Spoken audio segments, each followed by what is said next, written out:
hermanos sean unidos, porque esa es la ley primera.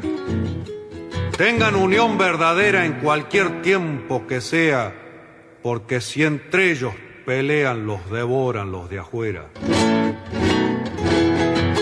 90 buques mercantes, 20 de guerra, 20 de guerra.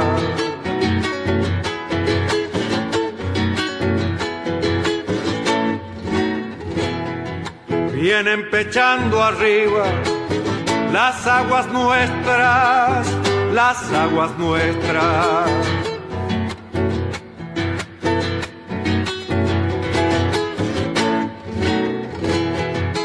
Veinte de guerra vienen con sus banderas, con sus banderas.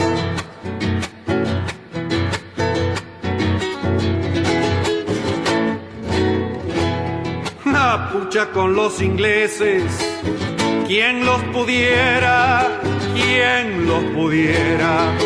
Que lo tiro a los gringos, Unigran 7, navegar tantos mares, venirse al cohete, que digo venirse al cohete. Buenas tardes, queridos oyentes. Con los acordes y el canto del triunfo, La Vuelta de Obligado, de Miguel Brasco y Alberto Merlo, interpretado por este último, hoy, 18 de febrero, damos comienzo al programa 208 de Obligados a Volver, programa que se transmite todos los jueves a las 17 horas por radiocaput.com y los sábados a las 18 horas por nuestra página en Facebook, Obligados a Volver, programa radial. Obligados a Volver, un análisis de la realidad argentina y mundial desde nuestra mirada, que es nacional, popular, democrática, feminista, latinoamericanista y ambientalista. Obligados a volver, porque como dijo el general San Martín, cuando la patria está en peligro, todo está permitido, excepto no defenderla. Obligados a volver, porque un día de octubre de 2016, un grupo de veteranos activistas del movimiento nacional sintieron la necesidad de sumarse a la resistencia contra el régimen neoliberal macrista y decidieron volver a la militancia activa, fundando este programa. Comité de dirección: Norberto Raful, Edgardo Margiota, María Graciela Zavala y quien les habla, Marina Martínez. En la operación técnica, Martín Loza. A continuación, Norberto nos comentará, como suele hacerlo, el temario de nuestro programa de hoy. Buenas tardes, Norberto. Buenas tardes, Marina. Buenas tardes a todos, todas y todes, los oyentes de Obligados a Volver. Programa número 208. El día jueves, entonces transmitiendo a través de radiocaput.com en forma pregrabada con 48 horas de anticipación, lo cual nos somete a ciertos imponderables, porque por ejemplo en este caso teníamos todos los temas y el tiempo distribuido y resulta que se muere Carlos Menem y entonces como no teníamos lugar para incorporarlo, por suerte, los compañeros de Comuna retrasaron su cierre un día y pudieron tomar ese tema para comentarlo de manera exhaustiva. Y a su vez, para dar nuestra opinión, yo le pedí a Carlos Olúbica que haga una adenda a su columna. Dicho esto, pasamos al temario específicamente. Nuestro programa se organiza en dos bloques. En el primer bloque se inicia con las efemérides que prepara Edgardo Margiota y luego siguen las operetas, precisamente del Grupo Comuna, Comunicadores de la Argentina, que es un repaso a los artículos principales de la naturaleza política de la prensa hegemónica. Cumplido esta columna, hacemos un intervalo musical y luego pasamos al segundo bloque, precisamente con la columna de Política Nacional de Carlos Olubica, a la que le sigue la columna de Historia de Pablo Vázquez, invitado especial, que se va a referir al triunfo de Perón en las elecciones de 1946. Y cierra el bloque y el programa Jorge Rachid, que se va a referir a su artículo Guerra del Pueblo, Ejército del Pueblo.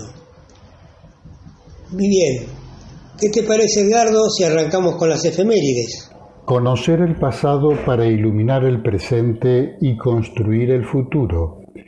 Efemérides correspondientes a la última semana.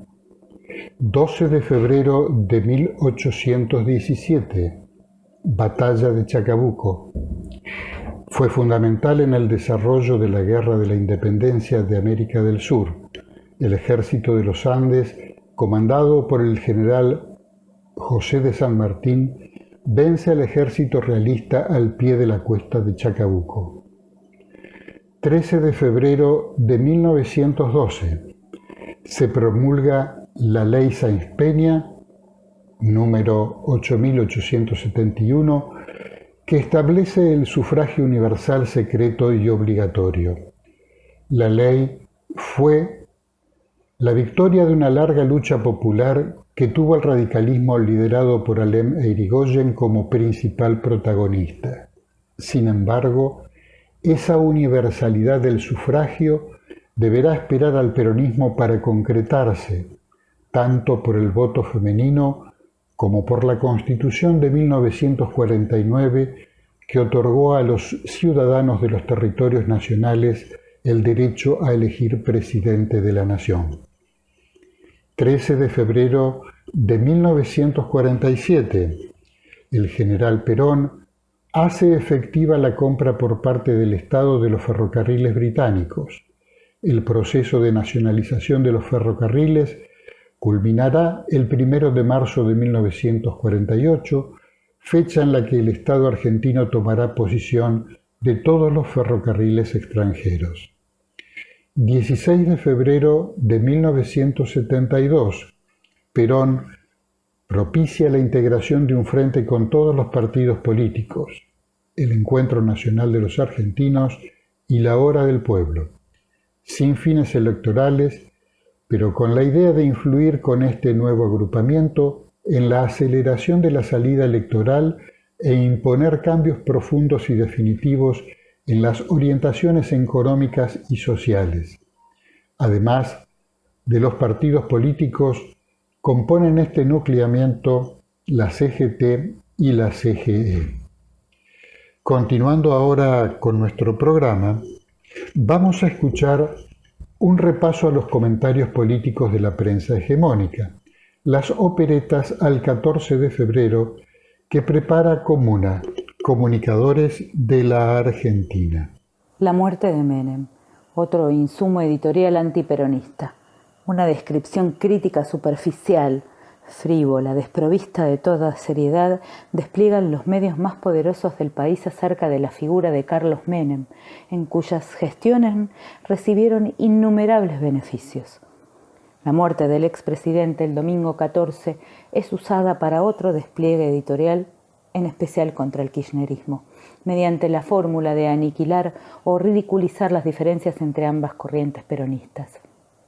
Hay también buenas porciones de insidia hacia el presidente Alberto Fernández, pero el rasgo de fondo compartido en notas de Clarín, La Nación e Infobae es el ocultamiento prácticamente total de la obra de destrucción de Menem al proyecto de país igualitario, con desarrollo, equidad y soberano, en cuyo nombre ganó las elecciones. Por el contrario, las privatizaciones movilizaron más de 100.000 millones de dólares de inversiones externas, pondera González en Clarín, inversiones que montaron una infraestructura que hoy todavía se mantiene, hace coro Miri en el mismo diario. El ataque descomunal que los gobiernos de Menem lanzaron a la educación y la salud inspiración y preludio de lo hecho después por el macrismo, obtiene menciones al paso, pero se oculta el sentido de fondo de sus gobiernos, que buscaron expresamente la destrucción de la industria nacional a favor de la importación, mientras la patronal agraria mejoró descabelladamente sus índices de ganancia por una serie de medidas que la nación aplaude sin dudar en una nota firmada por Fernando Bertelo, quien se da el lujo de recordar la aprobación menemista de la soja transgénica cuando Felipe Solá era secretario de Agricultura. González va a fondo contra el presidente cuando tipea que Menem podía decir una cosa y después hacer exactamente lo contrario sin que se le moviera un pelo. Algo parecido le sucede a Alberto Fernández. Como ve la muerte de un amigo político, no conmueve a Clarín lo suficiente como para olvidar por 5 minutos, en aras del respeto al difunto, el panfleteo opositor. Travestiéndose de un párrafo a otro, el editor se conduele con Menem porque debió atravesar los años del desierto kirchnerista, condenado a ser el demonio funcional del neoliberalismo. Esas palabras reflejan el eje conceptual que propalan estos 3 medios, desde ya que no mencionan la política de fondo ultraliberal de Menem. A las denuncias y oposiciones al respecto, en especial las de Néstor y Cristina Kirchner, las tildan de mero oportunismo discurso de ocasión. Es tan obsesivo este enfoque en clave anti-K que estos redactores olvidan memorables resistencias al menemismo, como decenas de miles de obreros que lucharon por sus fábricas y como los maestros, con su carpa blanca frente al Congreso. En La Nación, Jacqueline cumple estas órdenes editoriales y habla de falso antagonismo entre menemismo y kirchnerismo. El retrato histórico de fondo sobre la gestión de Menem es eludido también por Lechmann en Infobae, que se esconde en un anecdotario trivial sobre la relación con Alberto Fernández. Según este columnista, que jamás informa sobre sus fuentes, el presidente se asombró con el discurso de una parte del peronismo por su mensaje oficial de condolencias.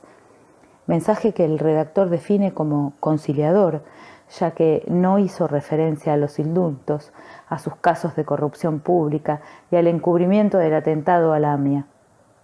Como se ve, para Infobae, no es tema la desindustrialización, la destrucción del Estado y el traslado del poder económico y político a un puñado de corporaciones nacionales e internacionales. Ninguno de estos columnistas menciona la participación argentina en la guerra estadounidense de Irak en 1990 y la manifiesta resignación de Menem de los derechos soberanos sobre las Islas Malvinas.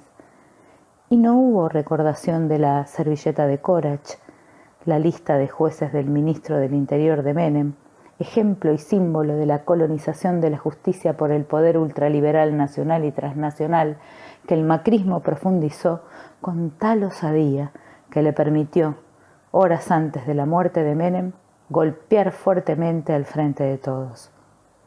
Ese conflicto había demandado, hasta la noticia del deceso, el domingo por la mañana, un despliegue editorial compacto e implacable. Las y los columnistas de los 3 medios describieron a un gobierno que amenaza o embiste o ataca a la justicia con un operativo de demolición que Van der Koy de Clarín atribuye, como cada día en esas páginas, a Cristina Kirchner. Los abogados dirían inversión de la carga de la prueba.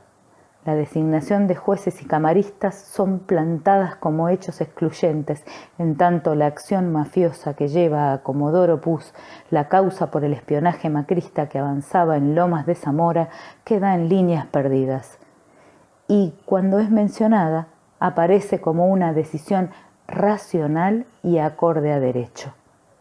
Este esfuerzo de manipulación los obligó a no mencionar, en varias notas, que el procesado Stornelli, involucrado en la banda extorsionadora de D'Alessio y Santoro, será el fiscal en esa causa, trasladada para su aniquilación. Como había emplazado el 31 de enero Morales Solá en La Nación, la Corte confirmó una condena contra la dirigente jujeña Milagros Sala. Las notas que refieren a este hecho ocultan expresamente la manipulación de los tribunales provinciales por el gobernador Morales, aunque en algún caso aislado reconocen indirectamente que tras las críticas del presidente, los máximos cortesanos le respondieron con su fallo. Clarín, Infobae y La Nación no terminan de digerir la formidable derrota de la campaña que, como estrategia electoralista opositora y en defensa de intereses transnacionales, habían emprendido contra la vacuna Sputnik V, tanto que insistieron en afirmar que el gobierno comenzó a aplicarla sin el aval científico que se entranizan en la revista británica The Lancet, como si la ANMAT no se hubiera pronunciado en uso de sus atribuciones legales y por sus capacidades largamente confirmadas. Aún más, usaron un artículo de The Washington Post para hablar de la desconfianza hacia la vacuna rusa, basado a su vez en un suelto de Clarín y una supuesta encuesta ad hoc de poliarquía. En estos extremos ponen en primer plano una y otra vez el ejemplo chileno, por el muy buen avance que la vacunación tiene en ese país, recuperando el amor por el presidente Sebastián Piñera, cuyo modelo ultraliberal se les hizo difícil reivindicar desde que en octubre del 2019 se desató una rebelión popular a la que el empresario derechista respondió y responde con una represión descomunal que incluye asesinatos a quemarropa cometidos por la policía, desapariciones, torturas y violaciones. Todo recurso es bueno para intentar arrebatarle al gobierno los méritos que pueda reunir en buena ley gracias a la vacunación. Por eso exhiben un día el acto de Beatriz Arlo en el canal TN, sembrando desconfianza y desánimo, y al día siguiente es un cantante, y al siguiente el exfutbolista Ruggeri, quien recibe mágicamente la atribución de autoridad para opinar sobre este tema. Esto fue Operetas, Comuna, Comunicadores de Argentina, www.comunanet.com.ar.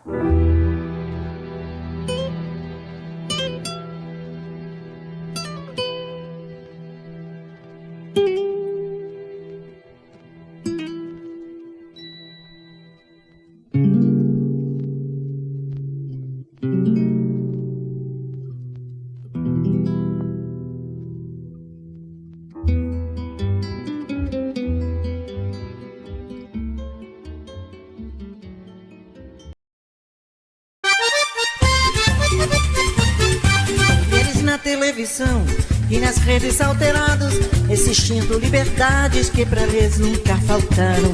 Atacam os jornalistas com ódio e muita violência, gritando cinicamente que haja liberdade de imprensa. O que aconteceu com eles? O que é que os motiva? As bichas estão bebendo muita cloroquina. O que aconteceu com eles? O que é que os motiva? As bichas estão bebendo muita cloroquina. Da pandemia, sangrados e envenenados aceitam qualquer proposta que venha lá do Estado, gritando e sem usar máscara, parecem uns papagaios. Já chegará o comunismo e seremos enganados. O que aconteceu com eles? O que é que os motiva? Acho que já estão bebendo muita cloroquina. O que aconteceu com eles? O que é que os motiva? Acho que já estão bebendo muita cloroquina.